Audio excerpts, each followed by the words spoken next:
Hello everyone, welcome back to Pokemon Shadows Yellow edition. Let me see here.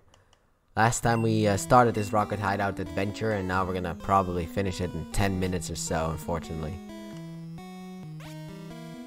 But anyway, last time I was talking about how lazy Pokemon is nowadays, because like in Heart Gold Soul Silver they actually really gave a fuck about the franchise because of what they even said.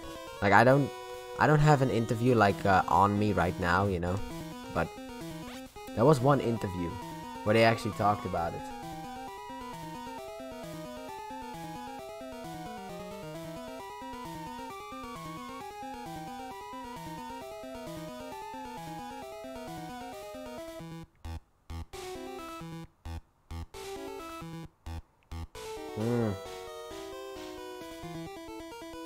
Let me see if we can find it here.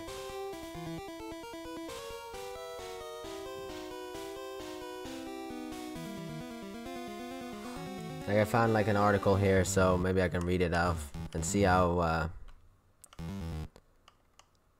there we go. Close this message. Here we go. Apparently this is like number 5. This is also called like Iwata Asks or some shit like that. So yeah, let's see here. Iwata, what did you originally think you'd need to do to turn the activity meter for Nintendo DS into a suitable successor to the Pokemon Pikachu pedometer? What the fucking hell is this shit? We decided to call it the Pokewalker, and we definitely wanted to have it to have a screen. When we asked Gamefreak to come up with the proposals, this is Ishihara actually, but yeah. When we asked Gamefreak to come up with proposals for what kind of features it... Actually, you know what, I probably should go into a battle before I do this shit, because there's a lot to read here.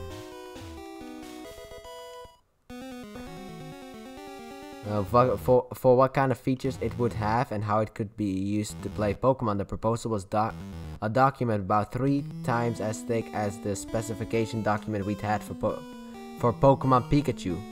What the fuck? That's big. Pokemon Pikachu. Isn't that Pokemon Yellow? Isn't that this game? We gotta take this route.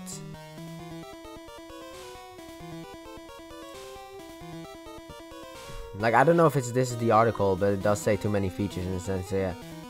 We did go and write a very thick document. That's Morimoto, by the way. I never thought you'd go that far. I thought that if we started working on all those things at this stage, the game's release would end up getting put back again. I'm gonna go for another item over here, which is that one right there. Originally, I just had an idea that the players would be able to take Pokemon besides Pikachu out for a walk. But in the end, you were able to go out on a walk with any Pokemon. And not only that, you can even go out walking with one Pokemon who can befriend a new one and come back with it. That's the Pokewalker thingy. Because if you can actually kind of like catch a Pokemon in Pokewalker.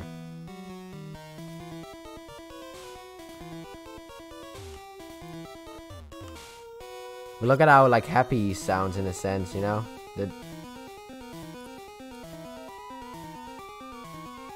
Alrighty then.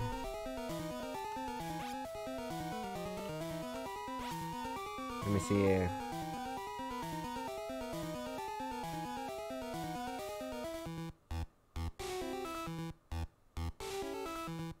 Wait, where was I?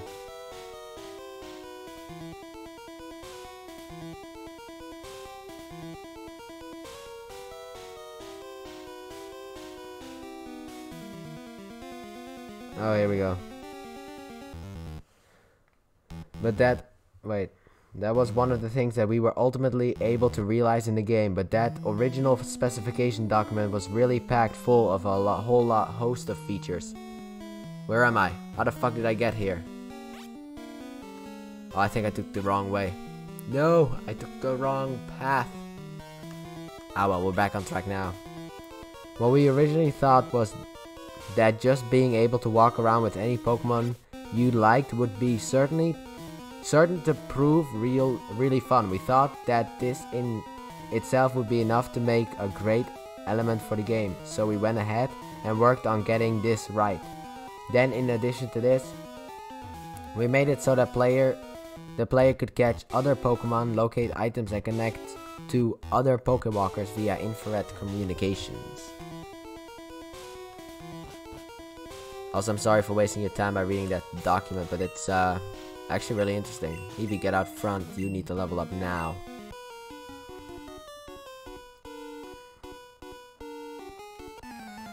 The design is very much in keeping with the Pokemon look, isn't it?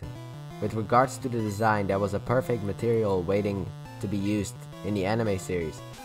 At first in the games, there was never a clearly defined image of what a Pokeball should look like, so the director, Yuyama-san, was good enough to make a proposal of how they should look. He said, how about we make the Pokeball so that it's small at the start, but when the button is pressed in center, it expands greatly and can be thrown. Like an actual ball in a sense. It becomes like a fucking tiny ball, and then when you press the button, it's like an actual fucking ball. That's how the Pokewalker ended up about the same size as a Pokeball before it expands in size.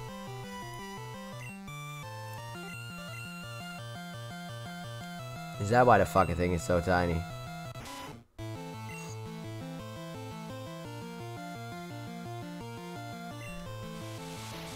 Right, the style of the Pokemon trainer is to clip 3 of these balls on the left and right side of their belts. The Pokewalker has pretty much ended up looking exactly like these, which makes me want to clip on 6 and walk around with them. I actually used to clip on my Pokewalker as well. And fucking walk around to school and stuff like that.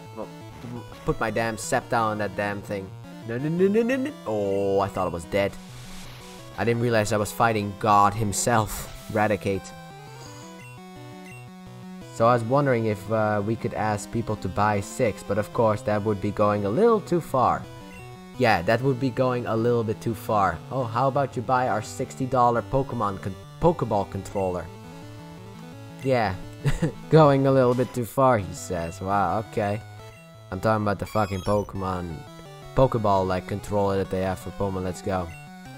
I need to heal Eevee right now, but I don't know if Eevee's gonna survive, so this might be a waste of a super potion, but I'll fucking waste as many of these fucking things as I can.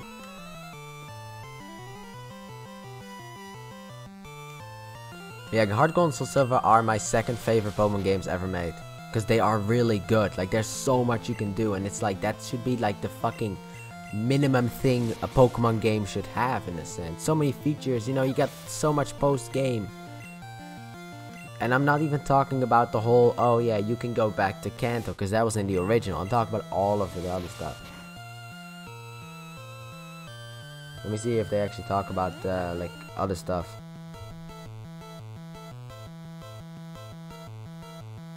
Okay, let's turn now to the games themselves, Morimoto. What sort of issue did you bear in mind as you worked on the remakes of Gold and Silver? The first thing that I knew I needed to bear in mind was to respect the feelings of those people who'd played Gold and Silver 10 years before. I think that players have a very strong memory of the games, so they think things like, ah, this trainer is still strong, and if I do this here, this is going to happen. I knew I needed to respect these feelings, and he is right, you know. It is kind of like a one-to-one remake, but also not really, because there's a lot more you can do in the game. Another trainer up here to fight. What do you say? Like the last one I didn't even talk to. Intruder alert. So you're saying you wanted those people who'd played the games 10 years ago before to be able to feel a real sense of familiarity with when they played the new Pokemon. Right, but at the same time, there are a large number of players who had no knowledge of Gold and Silver and who first played Pokemon on the Game Boy Advance. That was me actually, yes. That was me. I started with Pokemon Sapphire, hand up right here. Or the Nintendo DS, but I didn't know about Pokemon Gold and Silver because I played Silver in the past. Because when I actually owned the, what was it called? The fucking, let me go look behind me. The audio might fade because I turned my head. But anyway, I actually own like a Pokemon Sapphire styled Game Boy Advance. And that thing came with like a case that you can put your Game Boy Advance into. A Kyogre styled case for but yeah, like a fucking case in a sense that has like a picture of Kyogre in it on it, and it is blue as well. And also a the other stuff as well, you know, like a Game Boy Advance that has like a picture of Kyogre on it as well, and is blue, and Pokemon Sapphire. All of that stuff in one. That's what I own. That was my first exposure in a sense to a Pokemon video game, because beforehand I watched the anime. Yeah, I got that, but also with Pokemon Yellow, and then like maybe a couple months later, I think it was, that was when I either bought myself or got it from my mom, Pokemon Silver as well. And I played through that as well. I love those games, man. Those are like my first 3 games. The issue is Pokemon Silver will not be used here because I'm using Pokemon Heart Gold or Soul Silver, whichever one. While we were creating the game, we were conscious of making it so that these players could play with the sense that it was a totally new game. No. My controller turned off. What, your battery dead?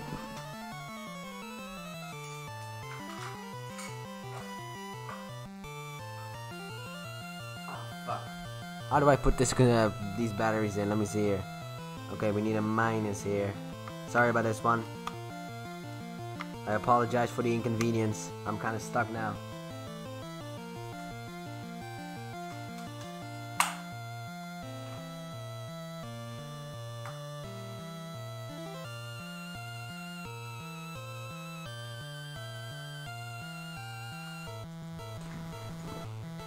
Alright, I'm back. There we go. We're back. The batteries on my Xbox One controller actually died. But yeah, let's see here. So it's not a simple remake of Gold and Silver. We were very greedy with the features we put in. Yes, we were incredibly greedy with the features this time around. We basically included all the game elements that had been in Diamond and Pearl and Platinum. He's not wrong actually, because the Battle Frontier is in here as well. It's like, dude, the games are fucking fantastic. You got so much to do, and I will explore all of it in a couple of seasons. Probably gonna take me maybe like this game might actually be tackled during maybe season 4 or 5. I know it's gonna be 2 seasons, but you know, because we have like the Johto portion is gonna be 1 season, and the fucking Kanto portion is gonna be another season. Also, we don't really have much more time, so features that weren't in Gold and Silver, that's right. Also, I gotta switch out this fucking Eevee.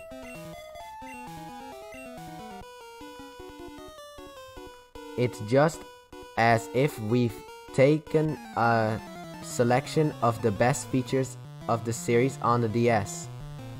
Yeah, he's right. I mean, the Battle Frontier is in there, which is something that they didn't actually need to put in there. Like, I would have liked it personally if they actually created maybe like a new Battle Frontier with like new facilities and stuff like that. But I can understand, it's like they already did so much with the games, but that kind of makes, for me, like Platinum in a sense less fun, because I don't want to do the same Battle Frontier twice, but I want to do everything in a Pokemon game in a sense.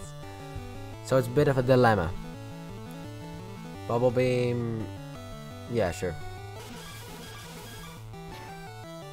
And in addition, you've also added the Pokewalker, that's right.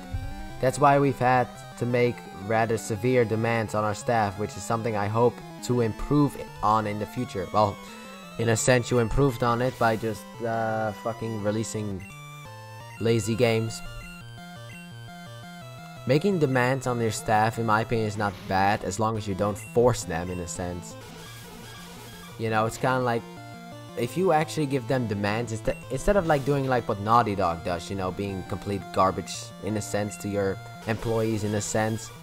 Crunch time, that's the one that I was thinking of. Sorry, I couldn't think of the word, but it just popped in my head.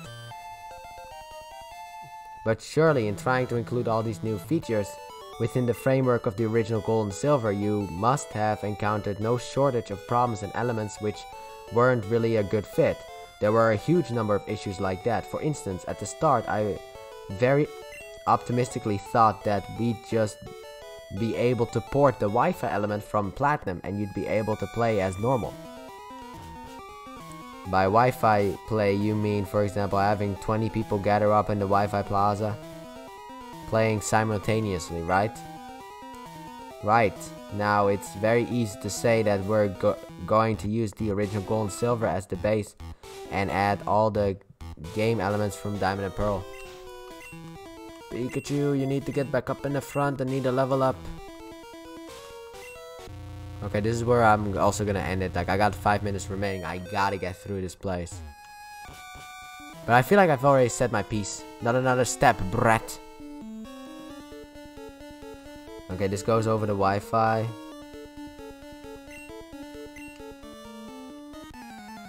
Okay, that's basically it.